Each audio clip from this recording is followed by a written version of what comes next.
Then we had rising expectations, which I think we have to put on the back burner now. But also that we had faith in big international organizations. And I think what has happened at the United Nations and at all the other organizations is that they do jolly good work in research, in analysis. But when it comes to action, they are no stronger than the individual sovereign governments want them to be. And I therefore do not think that the solution, for example, take the question of interest rates. The solution is to set up yet another World Bank or even an Atlantic Federal Bank. I fear that might be, I would hope this for this, but I don't think this at the moment is practicable. All I think you can do is to get the treasuries of the Atlantic countries to agree that they will not act alone, that they will arrive at agreed conclusion, that they will not, as all our countries have done, swear they will never devalue and the next morning they devalue.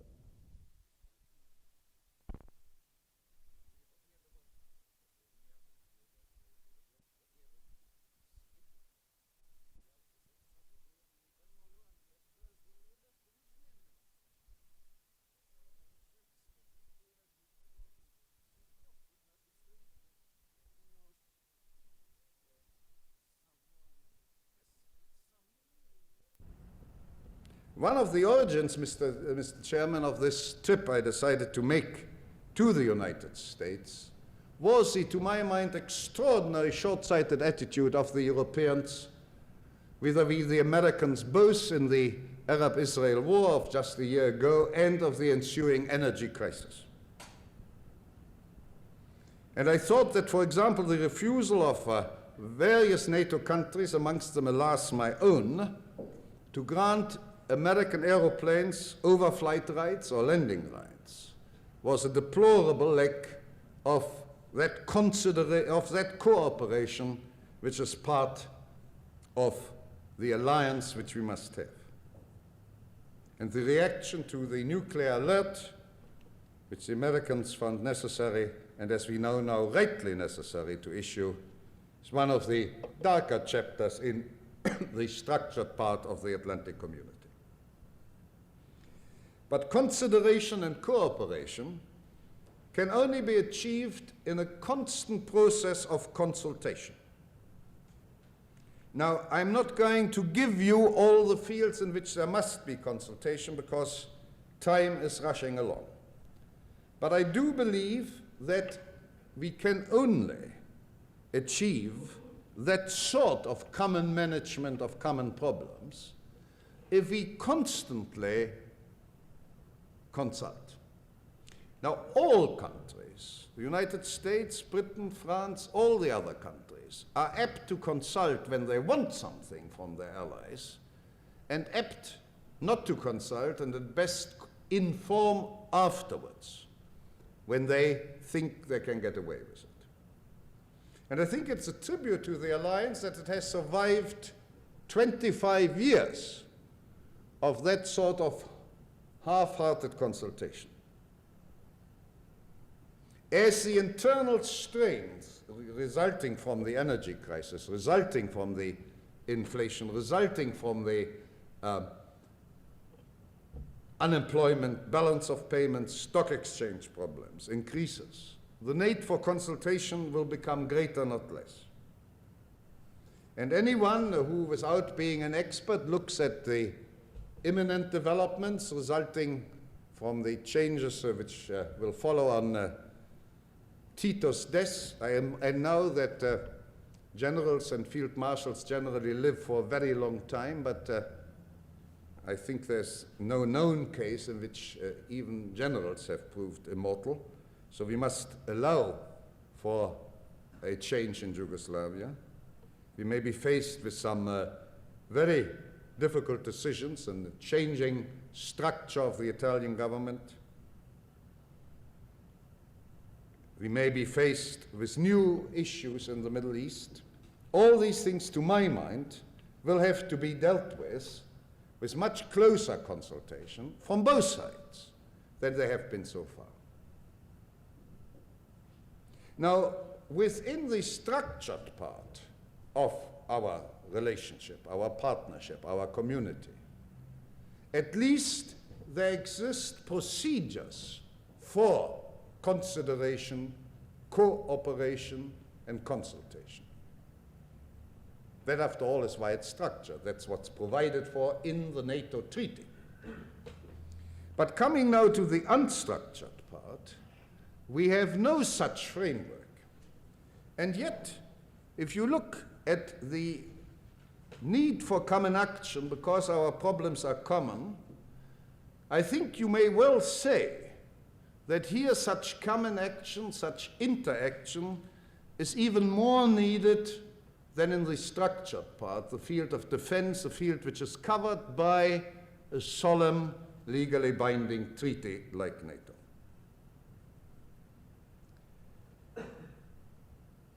The common action is needed because we have a host of common problems, the severity of which differs from country to country. But they exist in all of them. In all of our countries, we have a loss of confidence in established governmental machinery.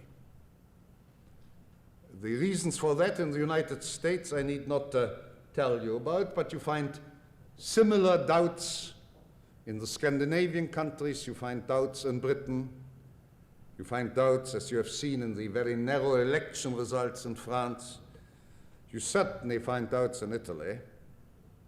And in Germany, I think people worry what will happen to democratic stability should German economic prosperity ever be seriously eroded. In all our countries, you have inflation at a rate which most of our countries have not known.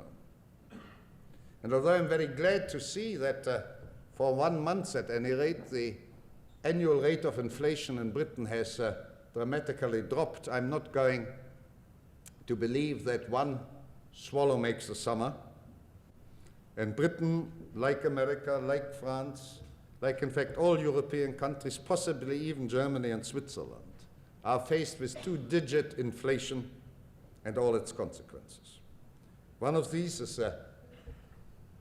the slump in house building, the shortage of money available for this. I have a nephew who's just got married in England, who, although he's earning very well and his wife is earning very well, can't find the money to put down to buy a house. And where he was staying with an alumnus and friend, he has a son, just got married, has a good job in Milwaukee, his wife is earning very well, and they can't find the money to put down to buy a house. The problems are common, and I don't believe myself that the solution can be uncommon, that we can export our inflation from one country to another, shift our unemployment from one country to another. And let me stress this point, that doing it either in the American framework alone or in the European framework alone is too small a parameter in which to work. We have, in most of our countries, a balance of payments problems. The Germans have a balance of payments problems reversed. They have so much of a surplus that is creating difficulties for them the other way around. Although I should say most of us would feel we would rather have the German worry than the American or the British worry. We have our unemployment problem, as yet not great, but it does exist. And we have, therefore, all of us, really to accept that there is now what I think in American you call a new ball game. That since the war, for the generation after the war, we had what has become known as a revolution of rising expectation. Everybody believed that there was almost an entitlement to being better off this year than they were next year, and an expectation that they would be still better off the year after. Everybody, that is to say, in the rich, developed industrial nations. not in the 2/3 of the world which are underdeveloped and not rich. And that is, after all, a situation which is new in human history. And according to the national temperament, the fact that this period is clearly closing now and closed is one where we will have different reactions. However different our reactions, it is a problem which we have in common.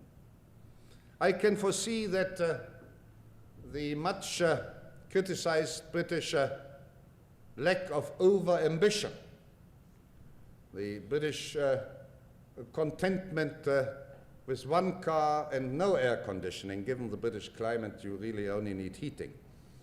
The British feeling that there's something to be said, not to be proud and having an ulcer because you work so hard. The British and Italian conviction that you work in order to live, and not the German and American conviction that you live in order to work. All these, which often lead to charges of laziness and dolce far niente against the Italians and against the British, may give those two nations a better reaction to our common problem of having to adapt to an end of rising expectations for the next decade. But if you consider that it will mean less deaths of heart failure in America, less unhappiness from ulcer illness, if when you now find the greatest hazard in Manhattan is no longer being mugged, but being run over by a bicycle because bicyclists in Manhattan drive up the wrong way in a one-way street. That, I think, is a development which I welcome myself. The main lesson, however, from this part of our common problems is indeed that any attempt to try and solve them at the expense of another is bound to fail because of the close interaction in which we live. One of the most stupid and shameful facts were the attempts by the French and British government when the Arabs imposed the oil embargo, not to show solidarity with the other West European countries or with the United States, but to rush along and try and make private arrangements with the Americans. I beg your pardon, with the Arabs. Arrangements which turn now out not to make very much commercial sense, but which at that moment showed the sort of panic reaction of believing that you could solve common problems by acting for your own. The Arabs were boycotting the Dutch and the Danes, and at one certain moment the Germans too. And instead of all the Western nations, all the members of the Atlantic Partnership, and certainly all the members of the European community, to show a common front, particularly the French and the British governments, thought it their national right and duty to go it alone. Well, it hasn't been very successful, and it looks now to me as if this lesson has been learned. And it is a lesson on which I keep on harping, that because the problems are common, we must manage them in common. We must resist the instinctive reaction. Those of you who drive cars, which means all of you, know that when you get into a curve, your instinct is to take the gas pedal off.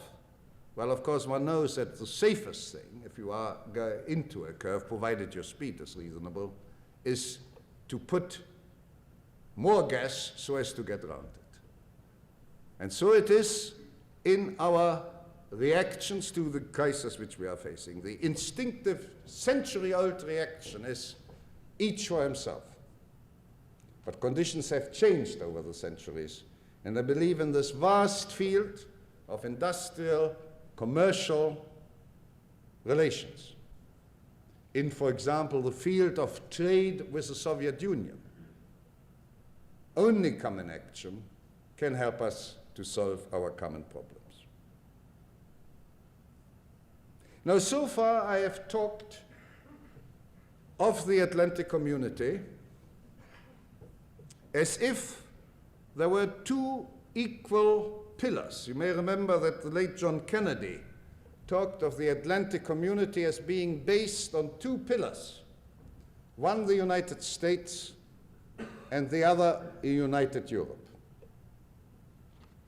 And although we all know the constitutional reality, nevertheless, we are often tempted to believe that this image which President Kennedy produced is in fact false. There is, as of now, only one pillar, the United States. It makes sense to say the United States will do this or will do that politically. It makes sense to say the President of the United States has signed a treaty or committed America. It makes no political sense whatever to say Europe will do this or Europe has signed a treaty, because as of now and for a foreseeable future, there is no such decision-making unit called Europe. We haven't got two pillars. We have one pillar and 17 or 9, dependent on your statistics, little pillars, pillarettes. There is no counter to the big American pillar as yet. I once remember having the pleasure of talking with the then Secretary of State, Dean Rusk. And he has just spent an awful boring morning telling 9 European ambassadors the same thing. And he said to me, you know, it is so bothersome. Why can't you just have one? And in a country renowned for business efficiency, even in countries like Britain, which are not renowned for business efficiency, it makes sense that if you have to say the same thing, you say it once and not 9 times. But your poor Secretary of State had to see the ambassadors from Britain, France, West Germany, Belgium, Holland, I mustn't forget Luxembourg, Italy, and several others, to tell them exactly what Mr. Kennedy or Mr. Johnson, I forget now who it was, had discussed with the Japanese Prime Minister. Now remember that that is the situation as of now. And if you get impatient with your European allies and say, America has done this, why can't Europe do the same? Remember, please, that there ain't such thing. I know the geographers amongst you will object and will say there is a tiny peninsula off Northwest Asia, which is known as Europe. And geographically, they would be right. But in the sense in which we use the term Europe, as if it presented today a decision-making unit just as potent, just as relevant as the United States, it is quite wrong.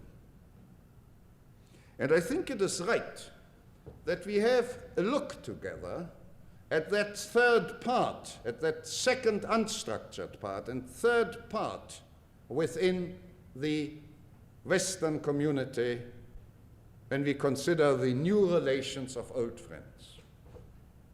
And here, let me be very firm in making one point which is very often either overlooked or taken for granted.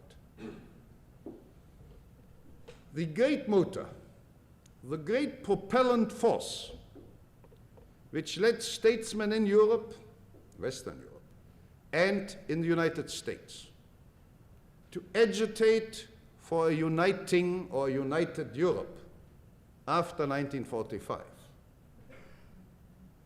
has achieved its goal. And the very fact that it has been so successful means that no longer anybody talks about it. Those of you in this room who were not consciously alive in 1945 will not find, that means you, yes, I agree, will find that I'm saying something which is so self-evident that you wonder why I'm wasting your time. But to those of you who have studied history or are a little older, just in early middle age like myself, for them it is something nothing short of a miracle. Because what has been achieved in Europe is the end of European civil wars. You take that, we all take this. Certainly the younger generation laughs today in Europe and would in America as an absolute absurd idea that there could be war between Germany and France. Just after your rebellion, for which magnanimously I will forgive you, we can no longer really think that there will be war between the United Kingdom and the United States. But you know, within 1 century, there have been 3 devastating wars between France and Germany. And there has been no genetic change in the German or French people. And yet, as a result of these wars, and as a conscious effort of very great statesmen, much helped by the American statesmen of that period, a situation has now been reached in Western Europe, in which, as I say, the idea of war between Italy and Austria, which happened just about 100 years ago, and twice after that, or between, as a classical example, Germany and France, is totally inconceivable. Now, I consider that a monumental achievement. And I do think that all of us must be grateful to the forces who have achieved it and can indeed say to that extent, Europe has been built. If by building Europe you mean that within the components there's now no chance of war, not even of a trade war, then I think great things have been achieved. But, Mr. Chairman, just because they have been achieved, the driving force has gone out of the European effort. I won't bore you with the various forms which European unity has taken. But in the 4 instances which we have, the European Steel and Coal Community, the European Defense Community, the European Economic Community as originally formed by the Treaty of Rome and then as amended by the so-called Luxembourg Compromise. If you have those 4 attempts at European unity, you will find that the supranational element in each of these 4 attempts is getting smaller, not larger. In other words, in the conflicts which you had in the United States amongst the 13 colonies, whether you should have a federation or a confederation, whether you should only have treaty arrangements or really merge and have a common government, where you move towards more federalism, less sovereignty, the development in Europe from the European Coal and Steel Community, through the defense community which failed, through the original European Economic Community to what it is today, we have less and less power at the center and more power resting with the original component national states. And this, I think, does show that Americans must temper their very understandable irritation when they look at the alliance across the Atlantic and find that they cannot find a partner who will speak to them with one voice. In that consultation to which I referred in the context of our economic and social ills, what happens? There is no agreement immediately arranged amongst the 9 sovereign members of the European Economic Community. They negotiate as throughout the centuries sovereign independent states have negotiated. When they have reached a position on this side of the Atlantic, and they now come over to Washington to consult and cooperate with their American partners, they have nothing to negotiate over, because the position which they bring with them is a result of very long and bitter negotiations to which the European negotiators are tied. They cannot negotiate at the moment with the Americans and as a result of American pressure say, we will change this or that, because they have to take it back to the 9 sovereign nation and restart. And so indeed, we have seen that again and again, that Americans complain, but when the Europeans come and consult with us, they have no way to give. In negotiations, you have to give and take. There is no give and take because the European people leading the discussion are tied by the agreement which these 9 sovereign nations have reached amongst themselves. The solution to that seems to me simply that we must get the American side of the Atlantic Partnership into an earlier stage of the negotiations. We must have the Americans not only informed, but involved in consultation, while the Europeans are still trying to find a common platform. And for once, of course, there is perfectly good machinery for this. You may have noticed that our vast diplomatic services all over the world have less and less to do when Mr. Nixon or Mr. Heath or Mr. Wilson or the German Chancellor have some negotiating to do. Instead of leaving it to their ambassador in Washington or to their ambassador in London, they travel over themselves. And I suggest, therefore, that we do employ very able people who at the moment are very largely unemployed by letting them carry out their function, namely that of diplomatic negotiations. If the American diplomats, the American ambassadors, sit in on the European negotiations, and the Europeans negotiate amongst themselves. If the European ambassadors in Washington are called in early on in the American decision-making process, then I think we can avoid the difficulties with which you are all familiar, and not otherwise.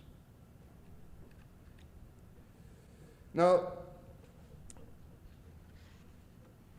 one thing I think you may or may not have observed, because I don't know how far one can claim that you are following the European scene in detail, you have found quite often, unfortunately, it is getting better, but for a long time, you have found that the cry for European unity, for a political community, was really a smokescreen for anti-Americanism. I don't want to apportion blame between European nations, but I think it is true to say that many of those who have been particularly active in asking for European political unity have proved by their deeds that they wanted nothing of the kind, but that they wanted in their vendetta, or whatever you like to call it, with the Americans, to have a stick with which to beat them. There's one particular country in which at the moment the Prime Minister will make a speech in which in the first half he will say that his country is more dedicated than any other to the political unity of Europe.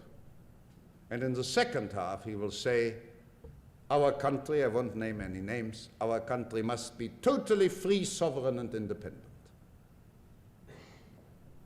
And this is not that the man is stupid or that he has short memory, that he doesn't know half an hour after he said the first thing what he has said. It's simply the evidence of what I started with at the beginning, that we can no longer understand international affairs unless we are conscious of the impact of our home difficulties. And that is the situation in which this country finds itself. In 1965, which in politics is quite a long time, Henry Kissinger said in a book called The Troubled Partnership that the acceptance of a specifically European view of world affairs may be a price worth paying by the United States for European unity. Well, he may have been right. But in the almost 10 years since then, there has been no progress towards European unity in the broadest sense of the term. In fact, if anything, we have regressed. And therefore, it seems to me that if ever there is a choice at this moment between the decision to take an Atlantic point of view or a narrow European point of view, I myself think that the choice must be clear. It must be an Atlantic one. Mr. Chairman, I don't want to be misunderstood. I'm far from denying the value and the historic need for a closer European political unity. And certainly, there is something which, after every failure of bringing it about, makes the statesmen and the peoples of Western Europe try again. Whenever the failure, within half a year, new attempts are made. Yet I think, at two examples which have happened last week, you will see where the real power, the real decision-making lies. I think a wholly admirable dinner party was given last Saturday by the President of France for the heads of governments of the other common market countries. It was admirable not only because, as you might expect in France, food and wine were very good, but because instead of taking up public postures, the 9 statesmen talked privately and therefore could be much franker with each other. And they talked, so far as we know, about practical steps to achieve unity. But when it came to the nitty-gritty this week, when people had to talk about the impact on inflation on all our economies, it was not Europe alone which met. It was, in fact, 3 of the Europeans, France, Germany, the United Kingdom, and the USA, and Japan. In other words, I submit to you that when we look at the power relationship and the economic interaction with which we are faced in the world today, you may well come to the conclusion that uniting Europe, while valueless in itself, has really become too small a concept. That while a united Europe might make it easier for Mr. Dean Rusk to do his homework, because he will only have to see 1 European ambassador instead of 9, the issues which are vital, as I've tried to show them to be vital, can no longer really be solved in a narrow European basis. And if I'm right in my assumption that they can no longer be solved alone, even by so big a country as the United States, we are driven back to what I said at the beginning, to the acceptance, however much we might find it difficult, however awkward it is to discipline ourselves to consideration, cooperation, and consultation. That's the only way in which we can overcome our difficulties.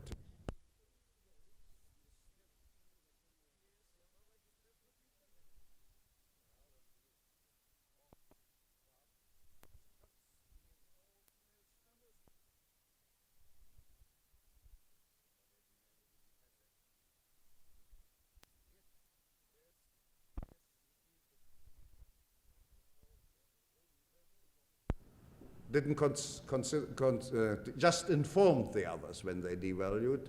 You just did close the gold window in August 71. I was in Rome when it happened on the 15th of August, and the American tourists, not all being very good economists, thought that the dollar had lost its volume. There is, as many of you will know, a beautiful Baroque fountain in Rome, the Fontana dei Trevi, in which you normally throw a penny standing backward in order to make sure that you come back to Rome. That night, the huge fountain was covered with dollar notes because the American tourists, by the way they were treated by the Italian hoteliers, assumed that the dollar was worth nothing. And I always think that we should make president of the World Bank that young Roman urchin who realized what was happening. The others, normally you see these Roman little boys jump in and pick out the pennies. When they saw notes, they decided they must be false or valueless, and they didn't bother to jump in. But one of these kids realized that these were genuine American dollars, and he went in. And he scooped, I should say, easily $100 that night. Now that seems to me the sort of enterprise to which America is dedicated, and he ought to be rewarded for it. But seriously, I really think the point now is not to set up yet another coordinating organization. The point is an agreement amongst governments that their treasuries will work so closely together that action will be taken together and not unilaterally in order to snatch a very temporary advantage. Gepper, we'd like to thank you for the very incisive, clear view of international relationships. Thank you very much for coming to England. Thank you for letting me come.